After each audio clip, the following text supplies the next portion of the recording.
Since you started your notary business, strive for excellence. Introducing the book, Notary Operational Excellence by Derek Spruill. Build your business on a beacon of precision and trust with expert advice. Check out Notary Operational Excellence by Derek Spruill from Amazon.com, Barnes & Noble, Books of Million, Bookshop.org, Mobile Notary by DerekSpruill.com, or download from Kindle today. Welcome to Notary Knowledge. I'm Marylyn, and alongside me is Eddie. Hey everyone, we're really excited to have you with us today. We absolutely are. And, we want to give a really warm, encouraging welcome to all of you out there. For sure. But we also want to be clear that we're keeping things high level today. Right. If you're listening, you already know your basic definitions. This show is designed for seasoned professionals who really want to, elevate their craft. Exactly. We're navigating the gray areas today, the complex stuff. And before we jump into our main topic, just a quick callback. If you haven't heard our prior shows on advanced scenarios, definitely go back and check those out. Yeah, they build a really solid foundation for what we're doing here. Also, to really expand your professional library, we highly encourage you to purchase the Notary Knowledge books by Derek Spruill. They are fantastic resources. Totally. You can find those, along with a bunch of other great tools, by visiting the official Notary Knowledge website. And please, take a second to rate the show, subscribe, and share it with your colleagues. It really helps us keep elevating this profession together. So true. Okay, so today's topic is Colorado notary laws.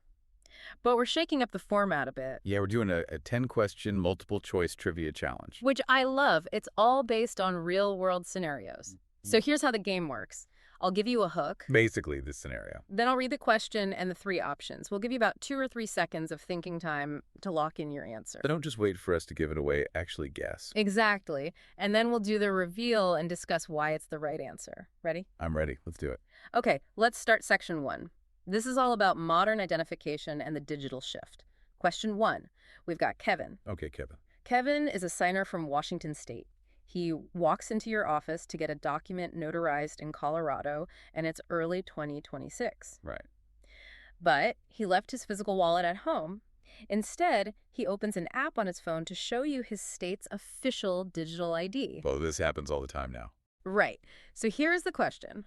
Under Colorado House Bill 25-2076, can a Colorado notary accept an out-of-state digital ID? Okay, let's hear the options. Option A. No, Colorado only accepts the My Colorado app. Option B, yes, if it is from a state with a recognized digital ID program.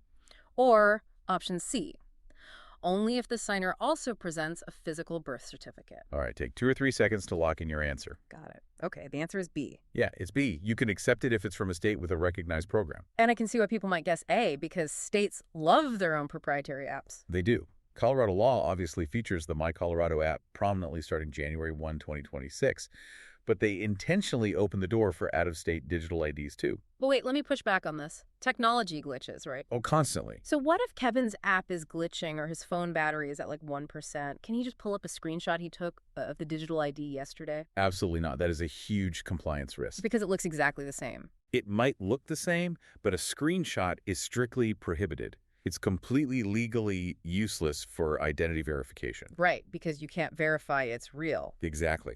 The statute specifically requires you to verify the dynamic security features live. Like, the My Colorado app has a rotating seal that moves when you tilt the phone. Oh, wow. Yeah, and a refreshable QR code. You have to witness those dynamic features live on the device to prove it's communicating with state servers. So if the phone dies, or if you're just not comfortable with it, you can just say no. You control your desk. If your gut says something is off, you halt the notarization and demand a physical piece of plastic. That makes total sense. Okay, let's move to question 2. We're sticking with tech, but looking at data privacy. This is a big one. Huge. So Elena is from Texas. She's completing a remote online notarization, or a RON session, with a Colorado notary. Okay. During the session, she provides highly sensitive personal data, like answering knowledge-based authentication questions, showing her ID to the webcam, and the whole video is recorded. Lots of data being collected there. Exactly.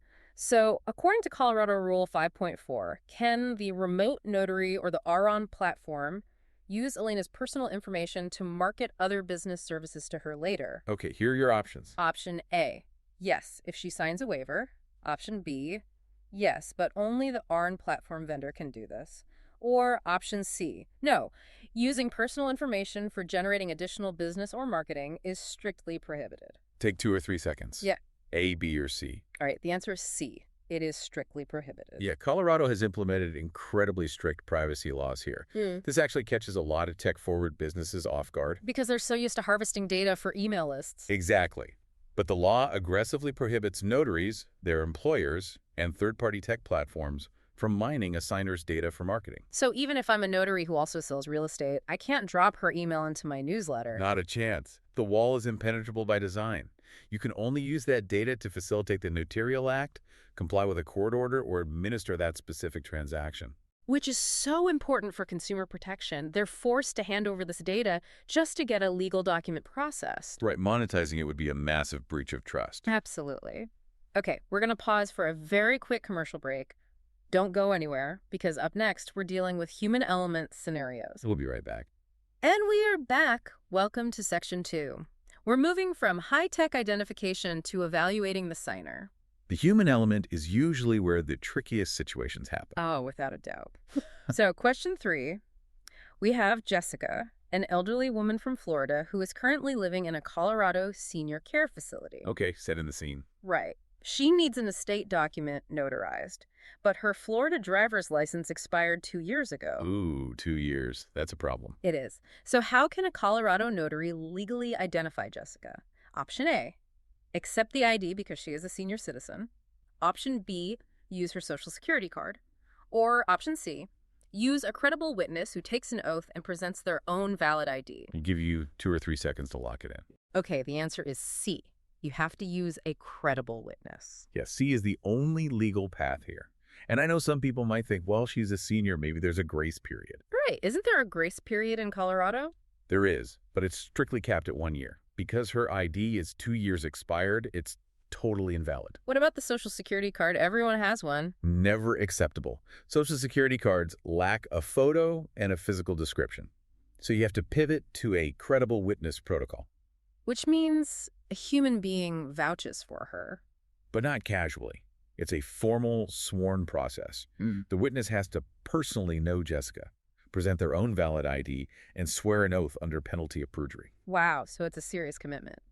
Okay, question 4. We're continuing with Jessica's scenario. Same session. Same session. You've sorted out the ID with the credible witness, but you notice Jessica's nephew is hovering directly over her shoulder. Oh, that's a red flag. Major red flag. He's aggressively whispering instructions. Jessica looks confused, and she appears reluctant to actually sign the document. Yeah, that's bad. So, under CRS 24-21-508, what is the notary's authority in this situation? Option A. The notary must perform the act if the ID is valid. Option B. The notary may refuse to perform the act if not satisfied the signature is knowingly and voluntarily made. Or option C. The notary should charge double for the hassle. I mean, C is tempting, but take 2 seconds to guess. All right, time is up. The answer is B. You can refuse to perform the act. Exactly. You are not just an identity-checking robot. You're an impartial witness to their willingness. I always compare this to being a bouncer at a club. I love that analogy. Right, like checking the ID at the door is literally just the first step. If the person has a valid ID but they're completely incapacitated. Or someone has them by the arm and is forcing them in. Exactly, you don't let them in. As the bouncer, you have to ensure they actually have the capacity to be there and are acting of their own free will. That hits the nail on the head. Because the liability of notarizing a forced signature on an estate document is immense. If you suspect coercion, you halt the process. Such a heavy responsibility. Okay, let's jump into Section 3. Overcoming physical and linguistic barriers. This section throws a lot of veteran professionals off. It really does. So question 5. David is flying in from Ohio to sign a critical business agreement. Okay. But he walks in and he has a severely broken right arm. He physically cannot hold a pen to sign the record. Man, that's rough. Yeah. Under Colorado law, what is the proper procedure for David to execute the document? Option A. He must use a signature by mark, like an X. Option B. The notary signs David's name for him. Or option C. David directs another individual, other than the notary, to sign his name in the notary's presence. Lock in your answers. 2 seconds. Okay, the answer is C. He directs another individual to sign. Yep, it's C. And this is a big update. A lot of people might have guessed A, the signature by mark. Because that used to be the standard, right? Exactly. Yeah. Historically, you just draw an X.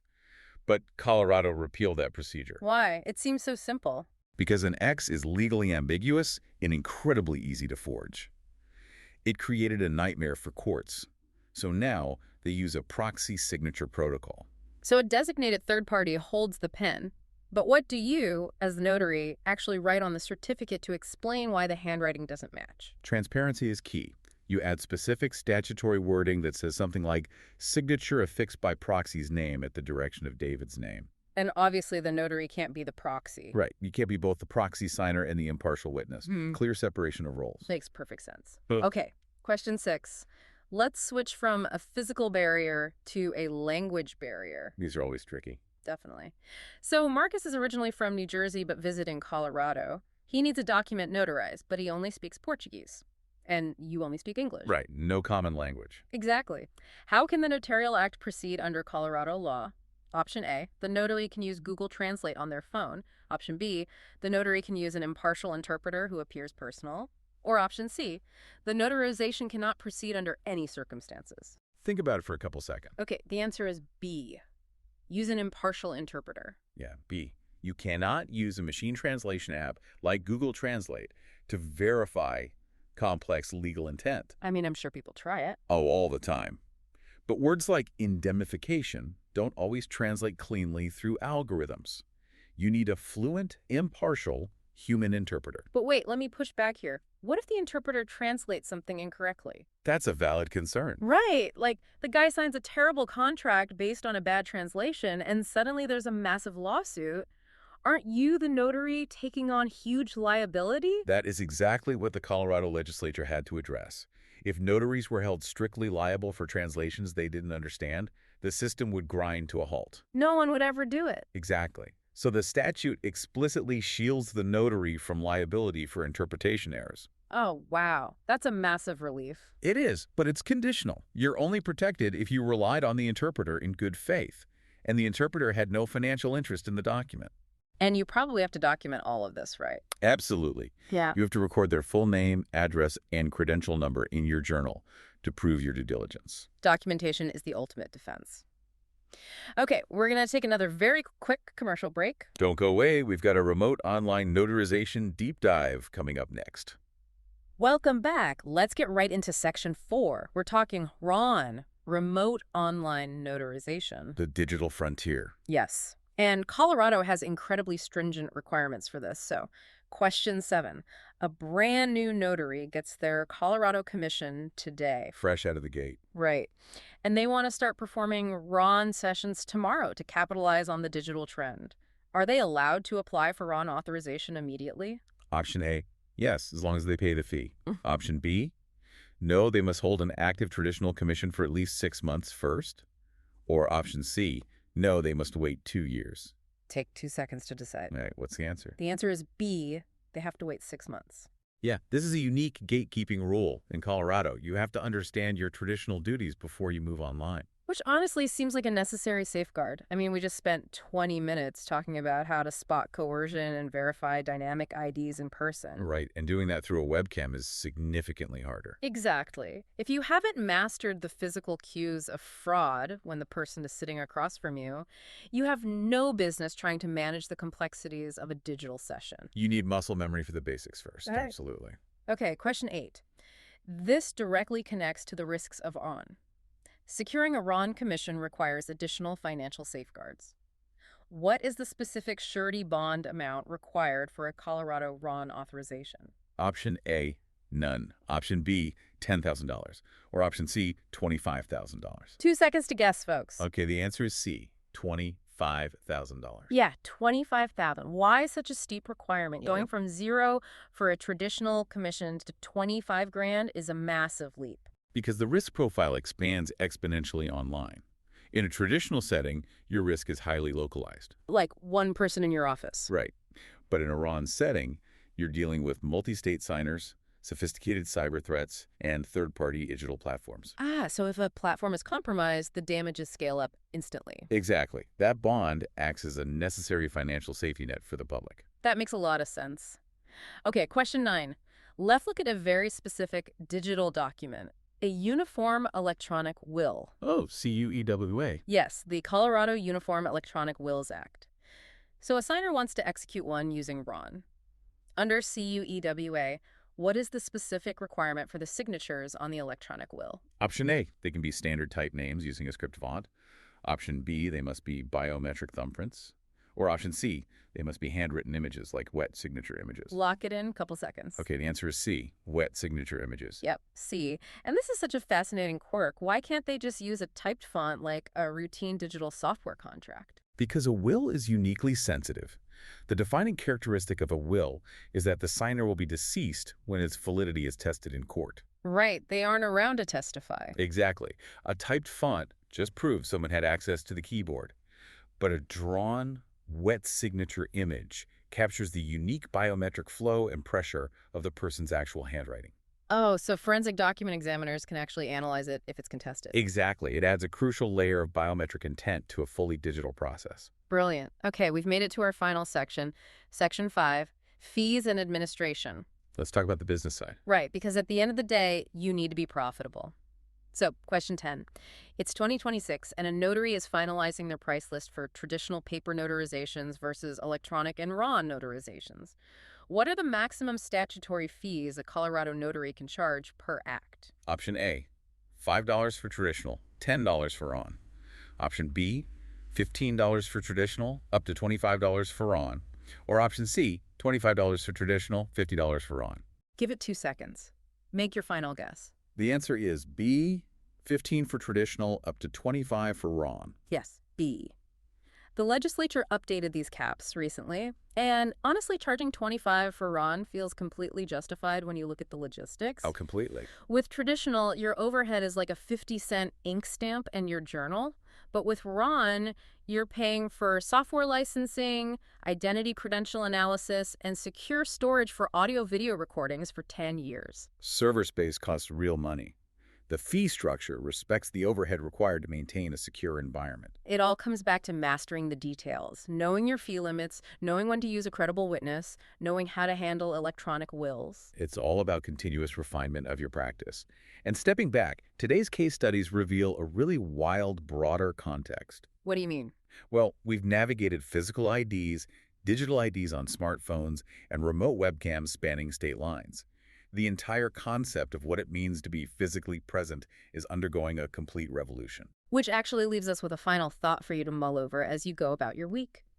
As digital IDs become the absolute standard, and RON bridges geographic gaps perfectly, how will the definition of personal appearance continue to evolve over the next decade? It's crazy to think about. Will the physical plastic ID card in your wallet eventually become entirely obsolete? It is a wild thought for a profession that has relied on physical presence and physical paper for centuries. It certainly is. The ground is definitely shifting beneath our feet. Well, if you have thoughts on the evolution of personal appearance or any questions about the complex scenarios we analyzed today, we want to hear from you. Email your questions to derek@dereksproul.com. We will try to answer as soon as possible at the end of our shows. We always love hearing from you. Time to wrap things up with our credits. Executive producer Derek Sproul, lead writer Marylyn Lee Trotter, graphics by Eddie Montes Travis, music by Thomas Bynum, produced by Magnificent Works Business Solutions. It has been an absolute pleasure diving into these statutes with you today. Don't just be listeners of the knowledge, be doers of the knowledge. This is notary knowledge. Until next time. Ready for digital notary acts? Introducing the book, The Future Notary, Mastering RON, eNotary, and Complex Scenarios by Derek Sproul. Embrace change for your business with new tech for RON and eNotary. Get your copy of The Future Notary, Mastering RON, eNotary, and Complex Scenarios by Derek Sproul from Amazon.com, Barnes & Noble, Books of Million, Bookshop.org, Mobile Notary by DerekSproul.com, or download from Kindle today.